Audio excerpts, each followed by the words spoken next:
Today is a very interesting, important day for us, for the University, for the students. We are guests from the United States. Unusual guest, I have to say. First time, actually, we have astronaut from the United States coming to the university. For you, I believe it would be very you will remember this day for a long time. But let me say to you that personally myself, I had chance to meet American astronauts before this day. 42 years ago, 1975, when Soviet spacecraft Soyuz and Apollo, American spacecraft, they had very interesting joint program. And I was in the United States at that time, in 1975, and as postdoctoral student, a little older than you are for that time, and I was invited to Los Angeles to celebrate this success. And I want to show a picture. Can you show a picture now?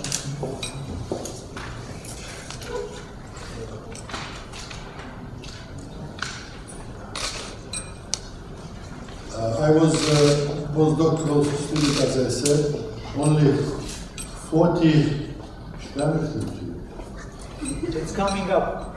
Coming up? From space. 40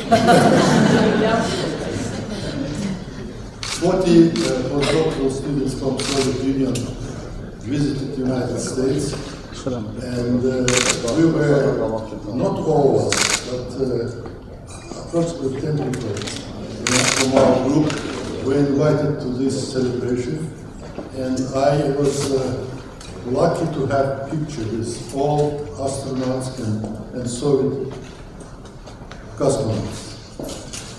So it was my first, as I said, experience, and I had, of course, another chance to be in touch and be even close friendship with another person from Soviet side.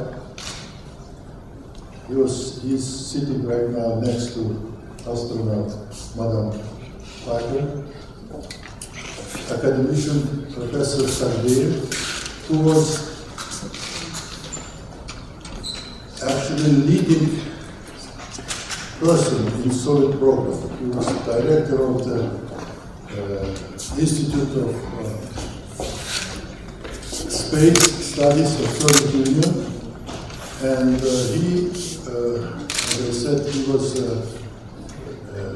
second person who was involved in all space programs I met, and now I'm very much happy that I can bring them together today, and actually I asked Professor Sergey to moderate this today's presentation, and unfortunately we could not make this picture. Something broke. Okay.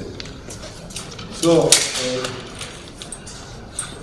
Caroline made my job much easier. Before you came here to this room, she already presented your bio to students, and they're already aware of your, oh, this is it. This is 3 American astronauts and 2 Soviet cosmonauts. Together, probably you recognize it myself. It's difficult to recognize. So, I have another picture with Professor Sergey. Oh,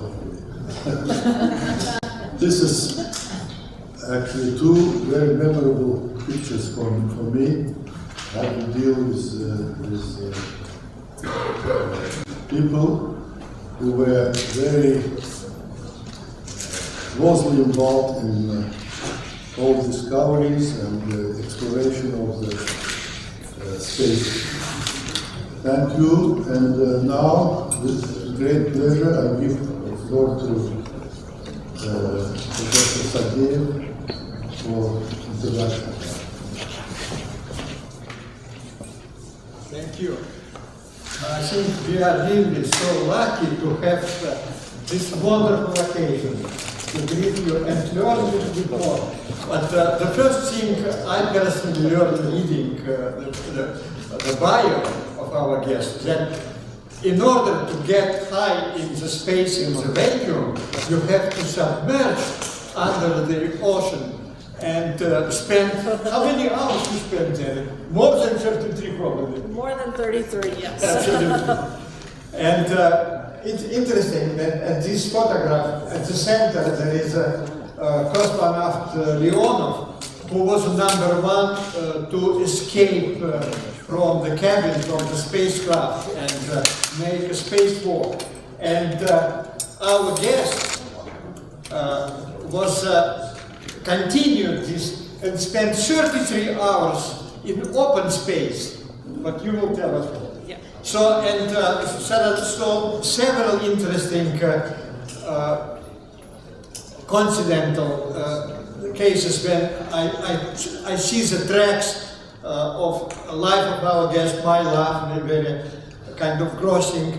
She graduated from MIT, and I spent a lot of time at MIT. And one of the current biggest experiment in space, AMS, actually was conceived at MIT, and I was part from the very beginning. It's the same team, you probably know these guys. And then, of course, space station. It was my very first real activity in the United States, where I moved from Soviet Union in 1990. And then administrator of NASA, Dan Goldin, asked me to help to persuade American politicians to support the idea of joint international space station. It was not easy, I have to tell you. I had to publish a op-ed article in New York Times. It was long ago, long before we learned that this is a cradle of fake news. And then debate, had participated in debates. There were some opponents, even in American Congress. You remember the name Sensenbrenner? Yeah. He said, we should not tolerate Russian in the driver's seat. So I said, look, sir, did you ever take a taxi cab in New York? So finally it flew. Dan Goldin, NASA, the crew, fantastic job. You remember George Abbey, all these guys, yes, these heroic years. And now it is just, like dream comes true, for me, after many years, to witness the stories of real flight, real use of the space station. So, Captain,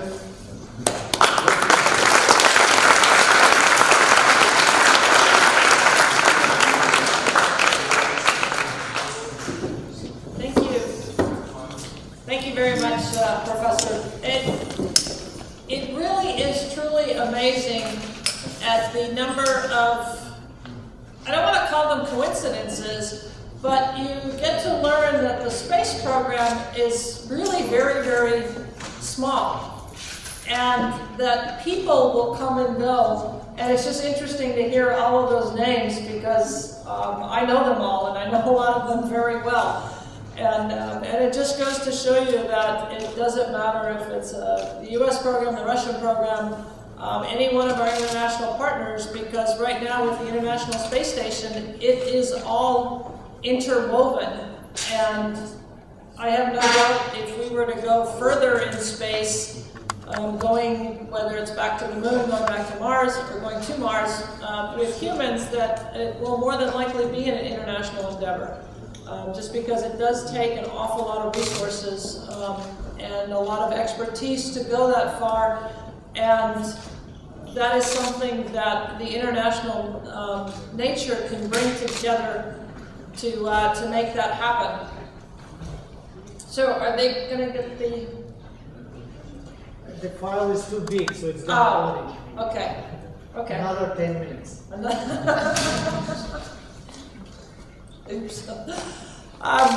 So what I had intended to bring, and we'll see if it comes up, is I wanted to, first off, dispel some of the myths that you hear about astronauts that, that we are, they talk about astronauts being these big heroes, we do this, we do that. And first off, when I was a little girl, I actually do remember the Apollo-Soyuz program. And that was one thing that really caught my attention, because at the time I was maybe 11, 12 years old.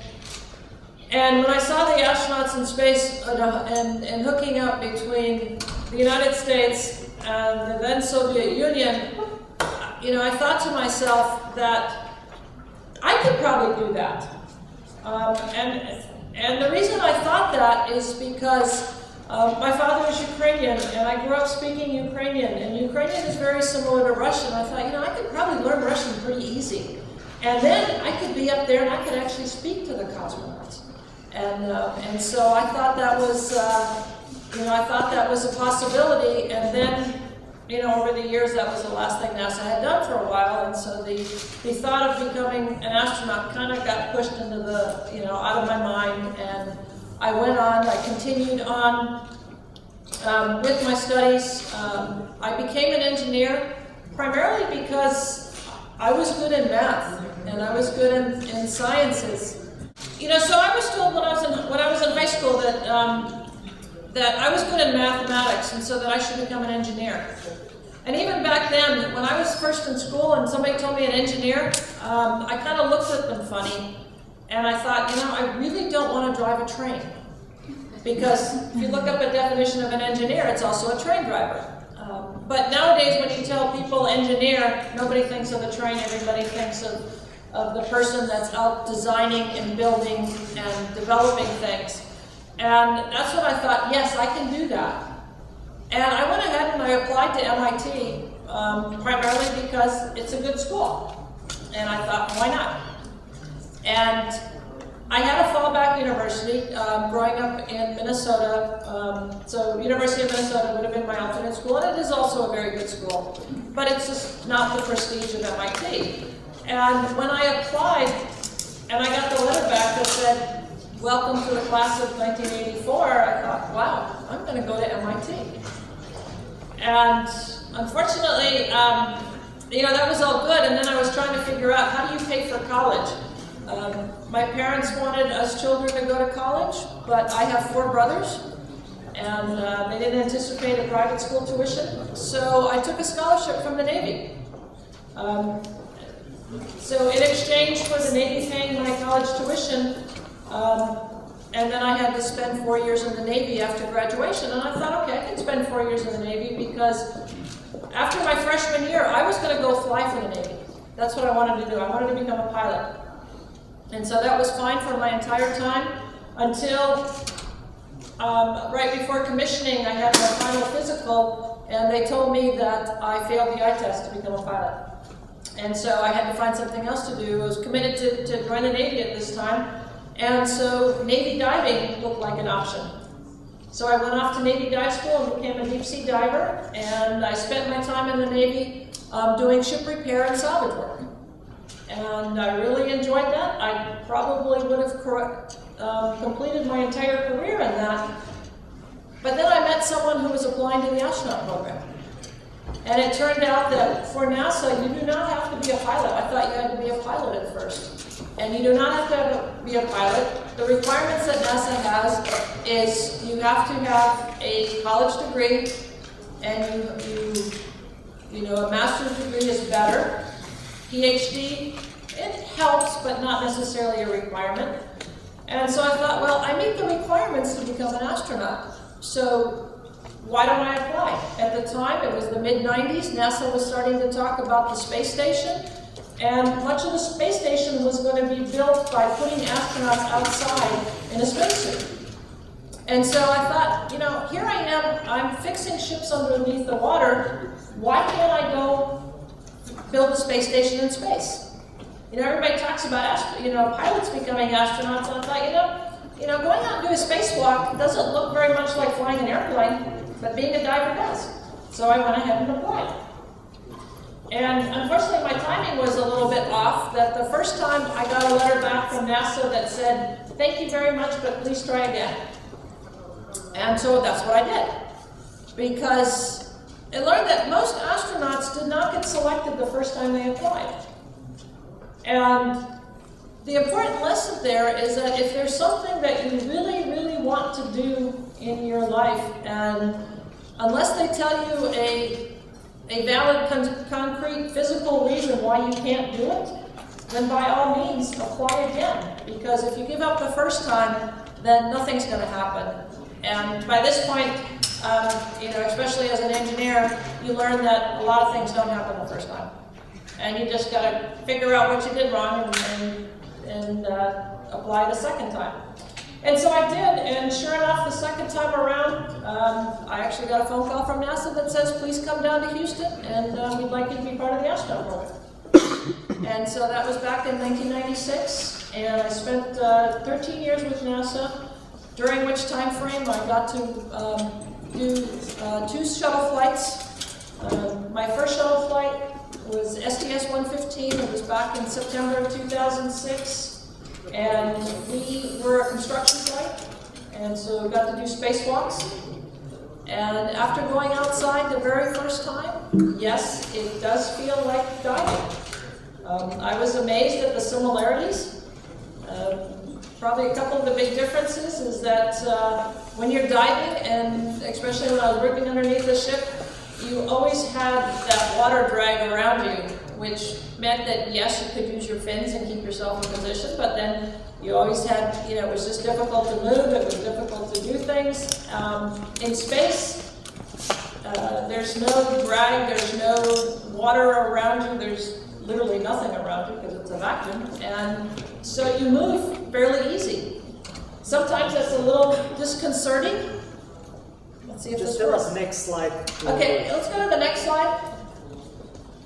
Next one.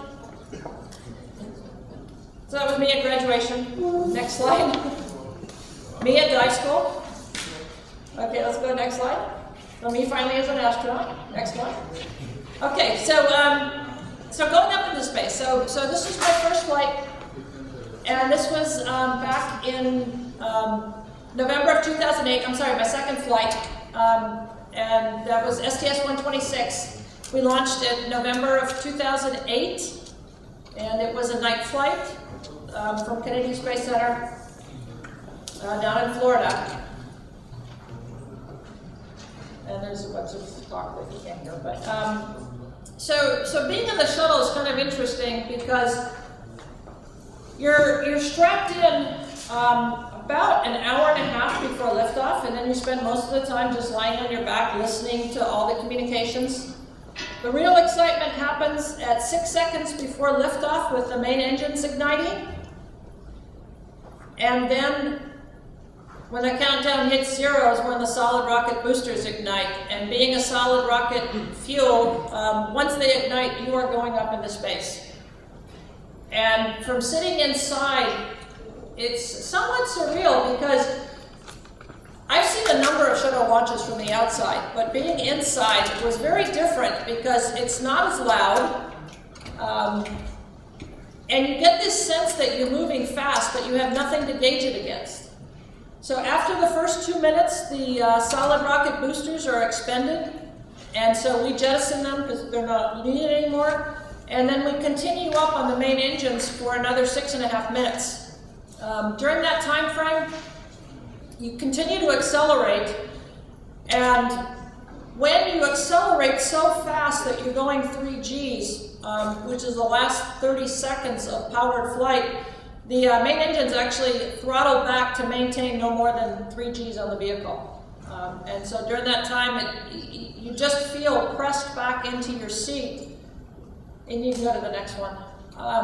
And then, when the main engine's cut off, it just gets very quiet.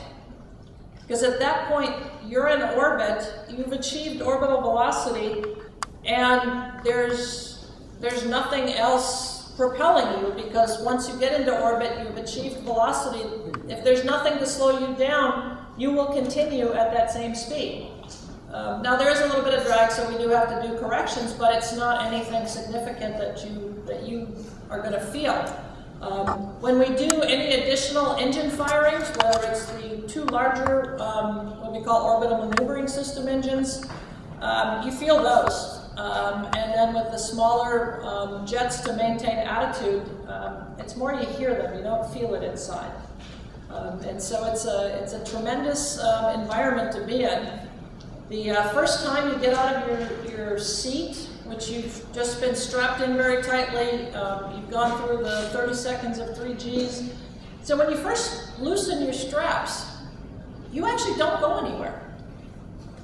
And if you think about it, yes, there's no gravity that's forcing you down, but there's nothing forcing you up. And one of the things I was always amazed about being in space is that everything you learned in basic physics, and even the concepts that sometimes are just very hard to imagine, when you get up in space and you don't have gravity, all that physics makes sense. And so that's what I mean, nothing forces you. And so you push on the seat and you start floating up. And it is such a surreal experience to be floating above the seat, and you look down and there's your chair. And then you very quickly have to realize that you need to pay attention when you're maneuvering and just can't push off the wall, because again, going back to basic physics. I push this way, I'm going to go that way. Even though in my mind, I'm looking over there, but if I don't push this way, I'm not going to go the way I want to go. You know, your body doesn't move where your brain says go, your body moves where the forces push you. Again, going back to basic physics. And so it takes you a little bit of time to figure out. You also realize that you don't have to push hard. Because in space, the harder you push, that just means you go faster. And if you're going faster, that means it's going to take more to stop you. Also, the concept of inertia becomes very apparent in space. Because I can stop myself, hold on, stop myself, but you know what? If I'm not a rigid body, the rest of my body may still carry on with rotation. And so that's another reason why you don't want to go too fast, because then that's just more energy you have to put out. I think the first day in space, every other word I said was, I'm sorry, because I'd usually hit somebody in the head or, you know, kick a piece of equipment into them or whatever. And it takes a little bit of time to get used to in space, but you know what? Humans are pretty good, and our bodies are really good.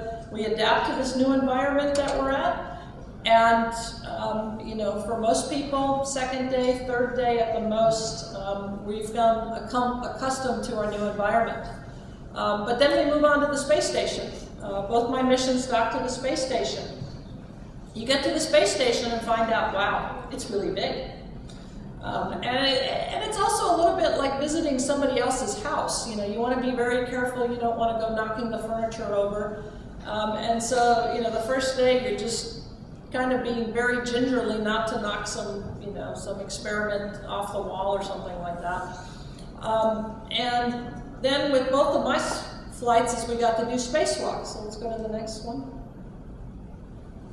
So this was taken from my first flight where we were a construction flight. So we were bringing up another part of the external of the space station. So we brought up everything from pretty much the astronaut on outboard. And that hardware contained a set of solar arrays, so 2 solar panels that we activated. So to get all of this hardware up into space, it has to fit inside the shuttle's payload bay. So everything has to be compact and has to withstand launch loads, so everything is locked down. And it is just much easier to send an astronaut out to go remove everything and deploy everything as opposed to try to make all of those tasks mechanized, and it's much more difficult. And by the way, that astronaut, that's me. And so that was one of the times on the space station that I had a phenomenal view, because you see that Earth going by. And it was just spectacular to be out on the end of the space station, looking down over the Earth. Go to the next one. And I had an unobstructed view of the Earth. And then when I turned around, I would see the blackness of space, but you see the space station up there, and the shuttle would be docked to the front of the space station. And it was just amazing to look at that and realize that, you know what, we humans have built this hardware and we put it up into space, and it is operating up there, and people are living there. It's just tremendous what humans are capable of doing. Got a few things in there. My second flight went back to the space station, and we had to go up and repair part of the space station that had failed. Because unfortunately, as much as we tried to do all the calculations in the design, try and test everything on the ground, you launch the hardware up into space, and there's always going to be something just not quite right or something different. And generally it's not any one thing, and it's usually a combination of things that are going to cause a failure.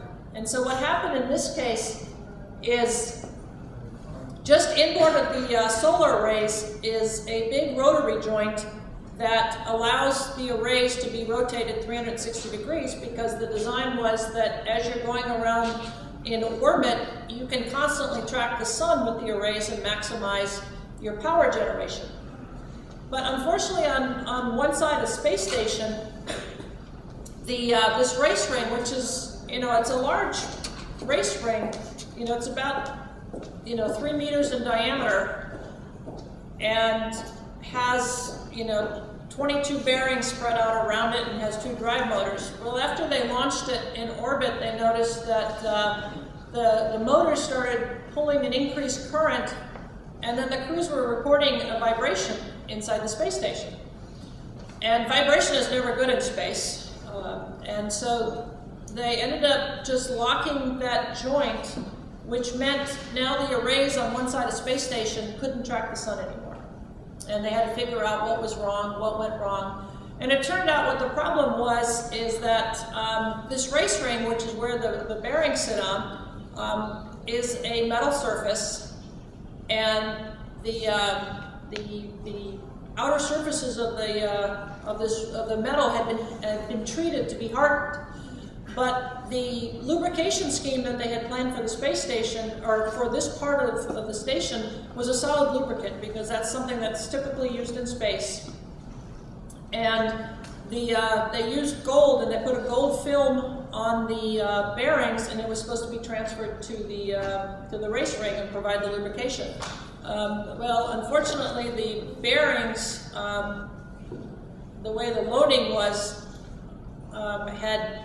had a little bit of play in there, and they managed to, instead of sitting perfectly on the race ring, it had tilted to be a point loading. Well, that combined with the lack of lubrication and the material defect ended up basically crumbling this outer surface of the race ring, which led to the noise and the vibration that they felt inside. So their scheme, the plan is to basically go out there with grease applicators, use the grease to contain all of this metal that had basically been crushed and turned into a powder-like substance, clean that all up, put new bearings on, and put new grease on. And so that's what we had here. Those are our grease applicators, and the space we're working is actually right underneath where I am. Unfortunately, the grease did not behave very well in space, and one of these applicators ended up leaking a little bit. Even though it had a cover on it, managed to there was enough of a force in the grease from gas expanding that it pressed it out. And so I was the one who found it. So I started cleaning things up. And when you're out in space, all of your gear is supposed to be tethered. And if it's not, this is what happens. So I had a tool bag that I had it in my hand, I cleaned it off, and I let it go. And then I see it floating away. For a split second, I thought, you know what, I could probably jump and catch it. And then you realize that, you know what, you do not want to make any situation worse than it already is. And the best thing to do, that happens, you just got to let it go, call mission control, tell them what happened, tell them what you're going to do. Luckily in our case, we had 2 sets of tools, so it meant we had to share, which again forced us to look at how we were sequencing the events, and actually we figured out a way to do the job we had to do in less time because we were now sharing tools. So we were still able to get the job done, and in the end got the space station back up. But you know, again, same thing. It wasn't just one event that happened. It wasn't just that I picked up the tool bag and let it go. You know, you get the the exploding grease, having to clean it up, and that's when, not realizing this bag wasn't tethered. So there's always, quite often when there's some sort of catastrophe, you always find there's a series of events that happen, and very rarely is it just one event that goes bad. So that's the first thing you got to remember. When things start going bad, that's when you got to make sure that, okay, just don't make it any worse. And when bad things do happen, take responsibility, call the ground, and press on. So next one is, you know what, we can have fun in space even though it is a serious environment where we need to be. So this is the front of the space station, and you can go multiple different directions.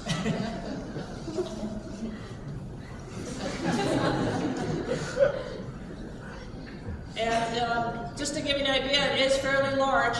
So now this is the shuttle's middeck, and that's usually where the shuttle crews will spend most of our living time. I always say exercise is very important in space. And so when I had visited the space station, at the time the space station was only 3 crew members, and we had our Thanksgiving holiday on the shuttle. And there's our delicious dinner, our turkey and stuffing. And I always say we play with our food just because we can. And one of my crewmates actually was able to make a cup out of using some plastic sheeting and tape such that the liquid doesn't float out of it. So whenever I go talk to students, and I know there's engineering students in the room, I say, okay, tell me what the cross-section of that cup has to be so the liquid doesn't float out of it. And in the end, we left our patches on the space station. And that's me. That's you. Yes, that's me. I had much longer hair back then. Right after my first flight, I cut it because it was too long. It was like Caspian Sea. What's that? You know what? I need to find out where that is. It's Azerbaijan. What that? Yeah, it could be Azerbaijan. I'm not sure. But that is one thing: is that looking at the Earth from space. I always thought myself to be very good at geography. I just liked geography when I was a child, and I thought I was very good at it. And then I find out when you go up in space and you're looking at things from above, and there's no, they don't make little lines to tell you where all the countries are. And most of the time you're looking at the Earth from an angle. And so it's not straight up. I mean, you could look straight down, but you look off at the angle. And it is really hard at times to figure out where you are. And in addition to that there's a lot of cloud cover on the Earth, which makes it even harder to figure out where you are. The one place I realized that I could always tell where I was Northern Africa.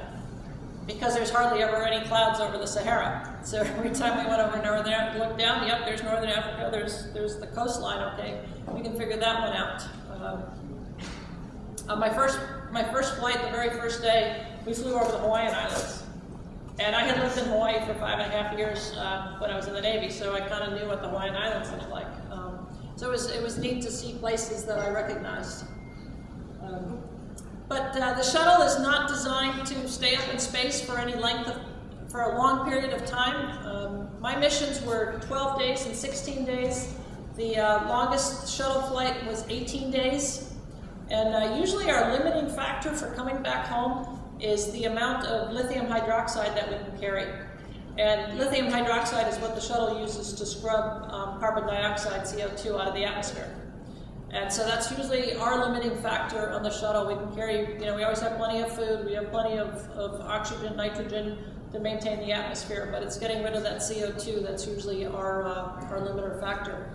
So the day before coming home is when you have to start putting everything back that you took out in the flight, load it all back up. Because just like the airlines where you have to stow all your carry-on, you have to do the same thing on the shuttle. We pull the seats back out and have to get everyone back in their seats. You can go to the next one. And so this was coming home on my second flight. And we had lots of time before landing because we normally target Kennedy Space Center to come back in Florida. But weather was really bad, so they targeted us for California, which we stayed in orbit for 2 more revolutions. That was mission control. So with the shuttle coming in, it was a beautiful sunny day in California, and most people see that and they think of an airplane immediately. But if you can look at those numbers, and you'll see another HUD picture. On one side is our altitude, the other side, or one side is our speed, the other side is our altitude, is we come in much faster than an airplane. Also, we have no engines at this point. So we basically, the space shuttle is like a large glider. And so, so you see the numbers 273, 150, so we're doing 273 knots at 150 feet off. We touched down at about 200 knots, which compare that to a normal passenger airplane is somewhere around 135. So we are much faster, and that's just to generate the lift for our size of wingspan that we have. When we touch down, we deploy the parachute. Parachute is just there to help us slow down so that we don't put as much of a heat load on the brakes. It's something they added after they started flying the shuttle for a while. Noticed brakes were getting hot, so okay, we can add a parachute. It was easy enough to add. Then we roll out to the end of the runway. Once we come to wheel stop, we start shutting down the systems because there's a lot of systems that we use for propulsion. We'll go to the next one. That we use for propulsion in space, but they're a lot of them are hypergolic fuels, which they ignite on contact with each other, so that would be a bad thing to do on the runway, to have an explosion there. So we shut them all down. We get out of the vehicle, and then you have to reacquaint yourself again with being on the ground. Even if my second flight was 16 days long, most of us after 16 days can get up and walk around. May feel a little unstable because of your vestibular system trying to get used to gravity.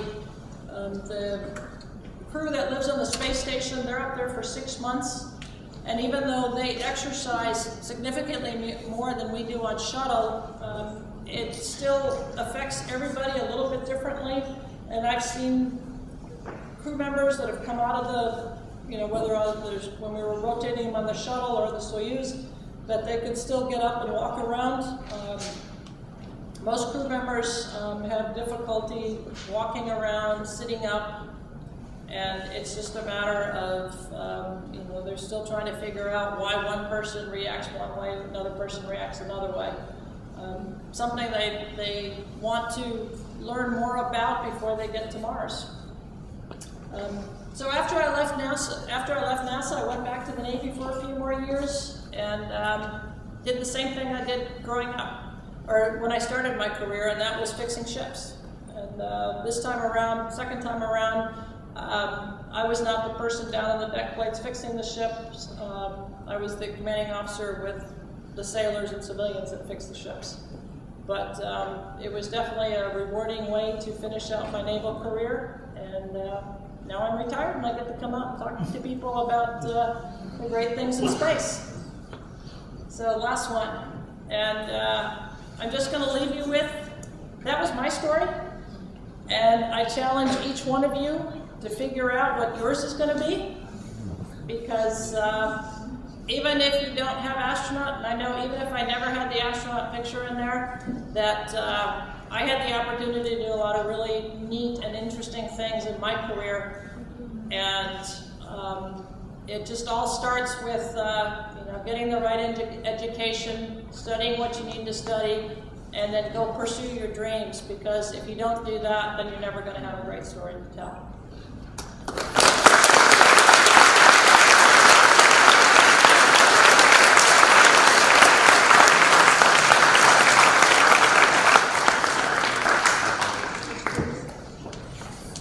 Thank you very much. It's such a treasure, to hear from the first hand. And even the story, what you talked about this bag, you made so many people happy. Almost, like a fan club following what this club is doing.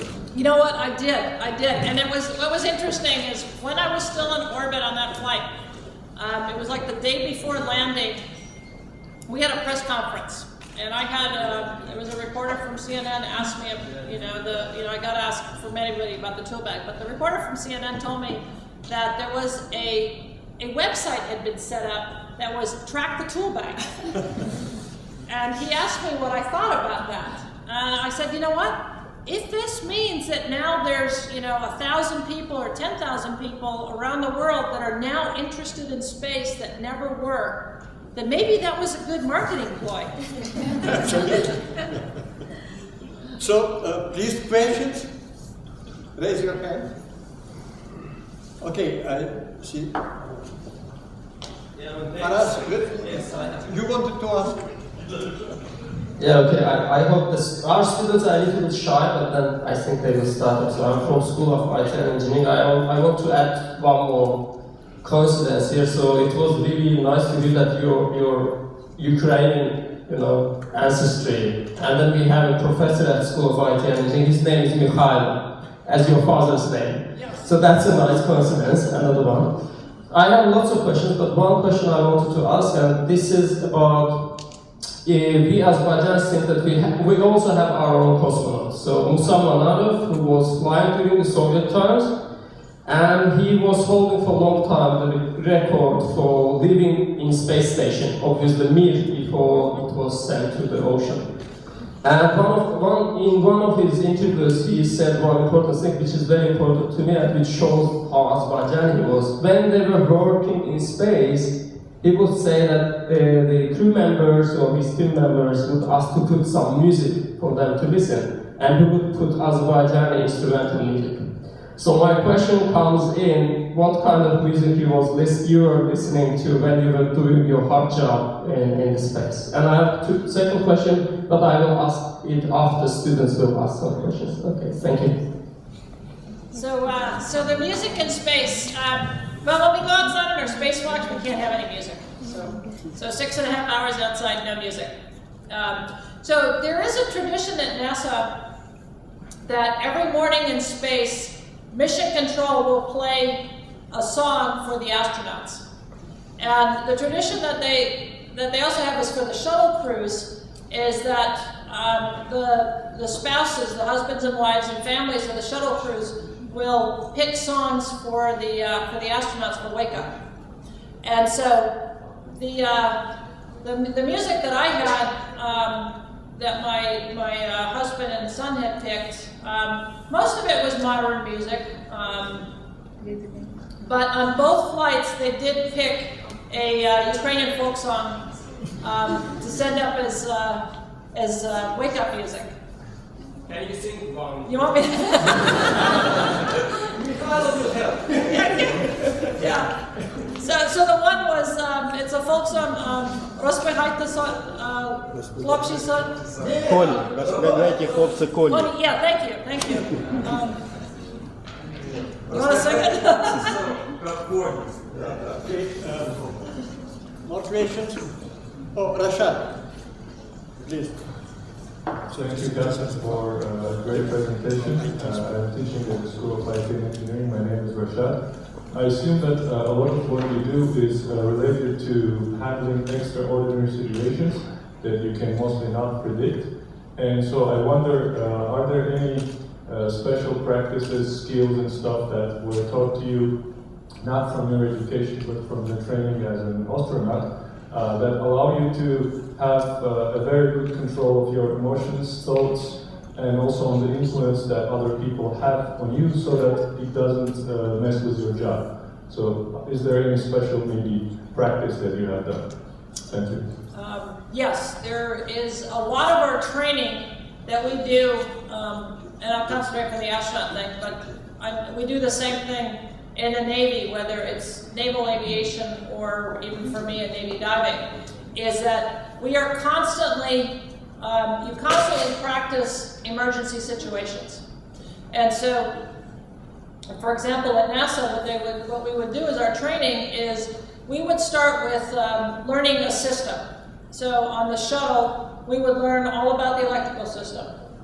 And then we would go into a simulator, and then they would start showing us how that's, what signals and what the different displays tell us about the systems.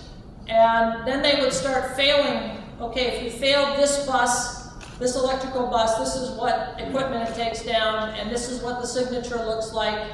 And you have to learn that for every single bus. And then the next system will be the hydraulic system. And then it'll be the environmental system. And then when they go through each single system by itself, then you go into the simulator and they'll put all the systems together.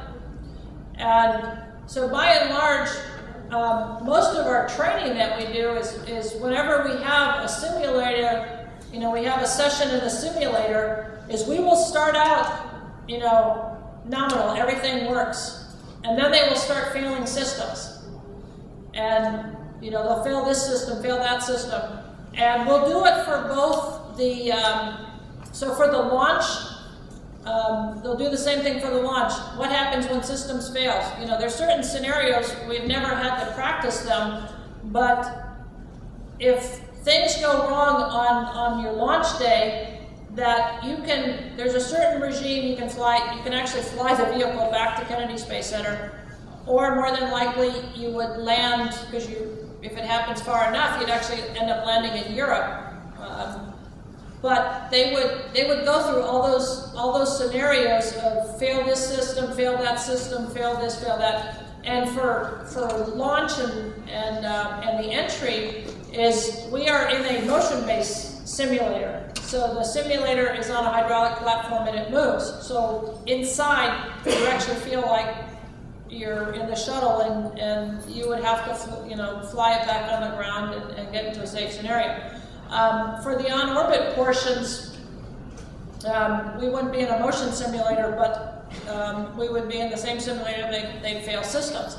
And so you do so much of your training is done on doing all these drills where they fail the scenarios and fail this and fail that and fail this, so that by the time you get in orbit, they give us so many failed systems that they know that would not happen. But if you can handle yourself when you have, 5 or 6 failures, then if you just have one real failure that's really small on orbit, that you'd already have the right frame of mind to take care of that problem and then not make it worse. Okay, motivations. I'm picking up future female astronauts. Okay. Hello, I would like to introduce myself, Yolanda Pavlicevic from Montenegro, international student. So it's a great honor for all of us to have you here. and to hear interesting stories. So I'm interested, there are so many people who are working at NASA and they apply to be astronauts and to go to space. So what's the main factor that determines why they choose one person over the other for the space trips? Thank you. Okay, yes, there are a lot of people that want to be astronauts, and it's not just people who work at NASA. They open it up. So this year NASA finished their selections. They had actually started it the application closed in early 2016, and they just made their selection earlier this summer.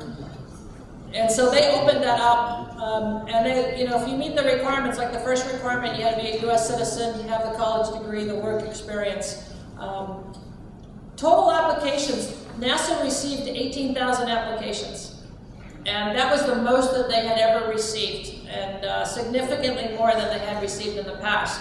And I think this year, they received that many more because it was done online and it's much easier for people to apply now. So the things that NASA does is, first thing, they take those 18,000 applications and look to see, do you meet those three basic requirements? And there were actually close to 6,000 applications that didn't even meet those requirements. So that was 1/3 of them that was very easy for them to remove. Then what they do is they look at the next group of the next applications, and they start looking at, okay, what is your background and how highly qualified are you? And so yes, they do look at things of, okay, how well did you study in university? If you got your degree because you had the bare minimum studies, then now if you got if you study better and you have a higher score, then that looks better than if you have the bare minimums. So they look at that. They look at, what is your work experience? What do you do that would make you a good astronaut? If you have a job where, yes, even though you got a technical degree, but I work in a bank. Well, we don't need bankers in space. It's not yet. So that's not gonna. So that is not gonna to qualify you. So they start weeding out people like that, and then they have a much smaller number. Now at this point they may have it down to a couple hundred. And then they start looking at those couple hundred and start really reading your application and, okay, what exactly do you do? And then NASA looks at what is NASA going to be doing for the next 5 to 10 years? And so, do any of these astronauts possess a skill that we really need? And so I think what helped me is, at the time that I applied, especially the second time, NASA was much, much closer to starting to build the space station. And they knew they would have to put out astronauts in a spacesuit to go out and do the spacewalks. So along comes this application of, okay, here I have this engineer and a Navy diver fixing ships underwater, working with sailors to fix ships underwater. Maybe that would be a good person to get to know more about them. And so what they do then is they bring a group of 20 applicants at a time down to Houston and have you do the formal interview. And then you have a lot of medical tests, because that's the other thing that, especially now in the space station era, where you're going to spend 6 months in orbit, they start looking at things that a normal physical would, most people would not have a normal physical that goes quite as in-depth as NASA does. But it's because you're going to spend 6 months in orbit, and they don't want you to have some sort of underlying problem that may be an issue in orbit. And so they start looking at that. And so they'll bring down 6 groups of 20 people. So now they're down to 120 people, to bring them down and actually get to meet these people, talk to these people, and have them start doing physical tests. And then they take those 120 people, and then now they shrink it down to 50 people. And the last 50 people they give more tests to, because they used to do all of the tests the first week, and then they found out, well, that costs a lot of money, and it's easier to just bring 50 people back than to do a whole bunch more tests. So, so now they bring it back to the last 50 people. The other thing they also do is they do a security clearance, because they know you're going to be somebody who's out there doing things, and they just want to make sure that there's nothing in your background that NASA really wants to know about, that you didn't put on your, you wouldn't put it on your application. So they do that as well, and so then they're able to take those 50, and then from that they select the number they do, which this last time was 12. So they started out with 18,000 and they ended up with 12. Thank you very much. I could add a couple of words.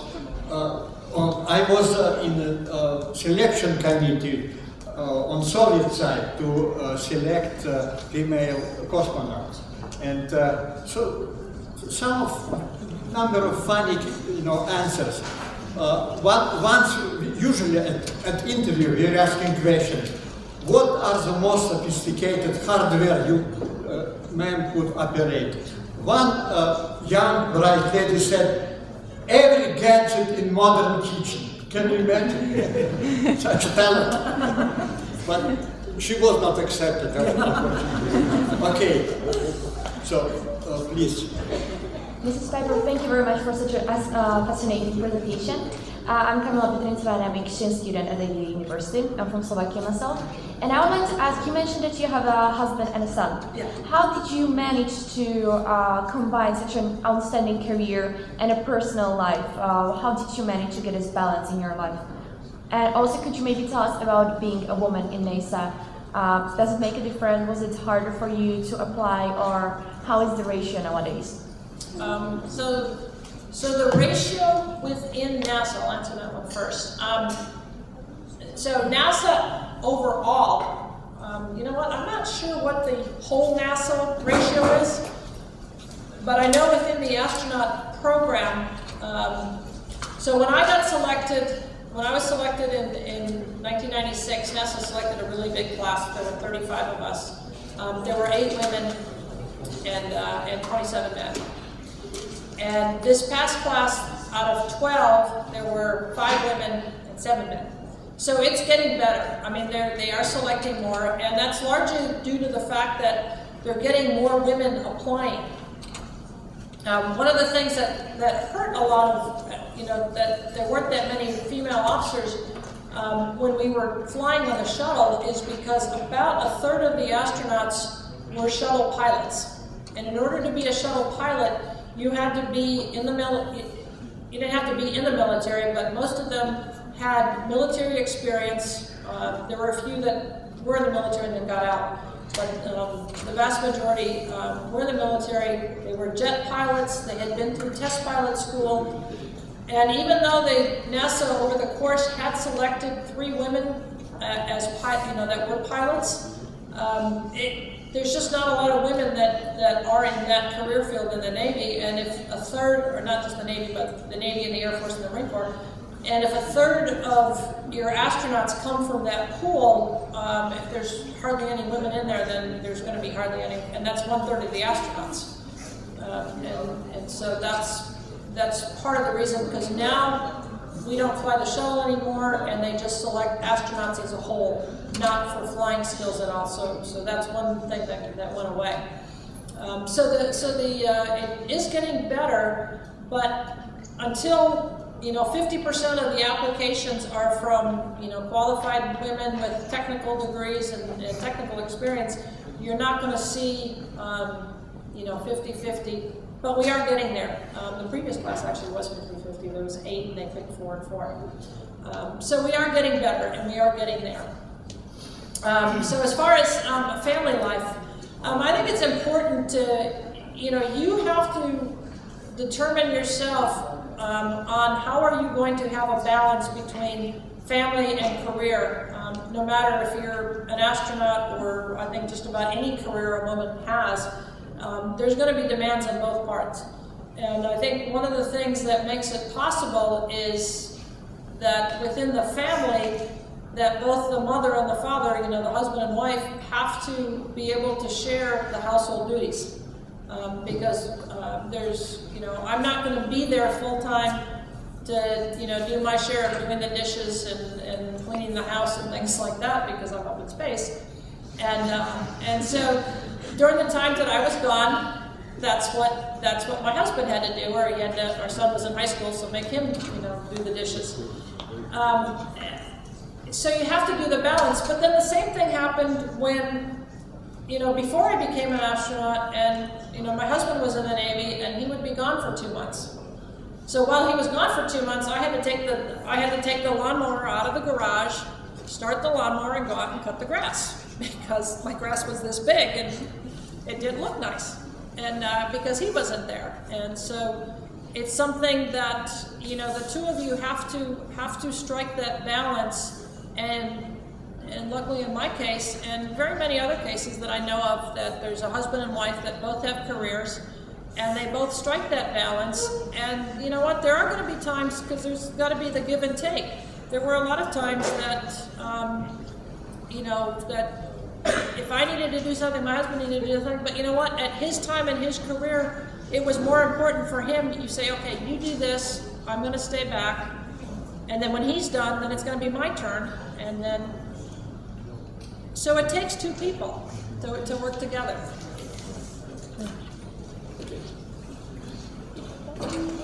And this is not the last. One more question I will take. Next, please. Raman Ibrahimov, School of IT. I'm final year engineering student, School of IT and Engineering. And my future research interest is about robotics and control systems. Therefore, my question is relating to this topic. And as far as I remember, in 2017, in October, astronauts made a spacewalk to repair Canadrom-2, the robotics arm of ISS. And today, artificial intelligence is one of the very trending topics. And what do you think? How AI will change the future of the robotics arm or space exploration? Thank you very much. Okay, thank you. I'm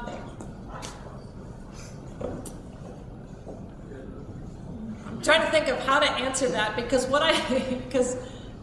so right now the Canada arm, Canada Arm 2, because Canada Arm 1 was on the space shuttle, so Canada Arm 2 is on the station, and so we use it as a tool outside because it can pick up large objects and you can move them around and you have greater reach and things like that.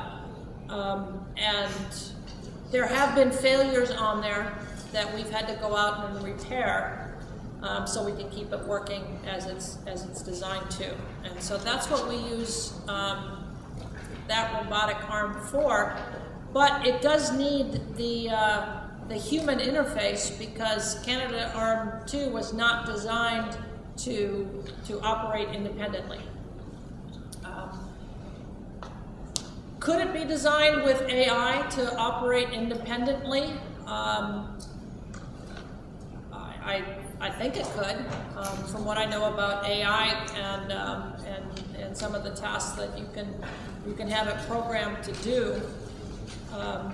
But I know that it's going to take a while, and it's much better when you can put AI into your hardware up front as opposed to backfitting it. And the thing is, the biggest issue that NASA has with a lot of things that are completely automated is that to have a fail-safe mechanism built in so you don't have a catastrophic failure if your AI fails or your AI goes awry in some form or fashion.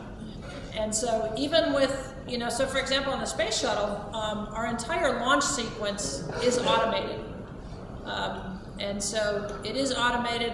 The crew just primarily sits there and watches. But we sit and watch because you never know when you're going to have a failure. And the shuttle was not that sophisticated that if there was a failure that the computers would account for that. And so I know that just the way NASA is very risk averse is that before they start implementing some sort of AI on the space station with a crew in orbit, is they're going to make sure that it's tested so that not just that it performs the skills that it's designed to perform, but to ensure that if there is a failure, it is not going to be catastrophic to the crew inside. Okay, unfortunately, this will be last question. We have to be in the schedule. And okay, you are here. My name is Eva, and I'm a BA student at Heide University. Thank you very much for your exciting speech. And I have a question. Did you have any kind of fear for your life being in space? And if you had, how did you struggle with that? Thank you. Okay. That's easy to answer because no, I never had a fear for my life in space.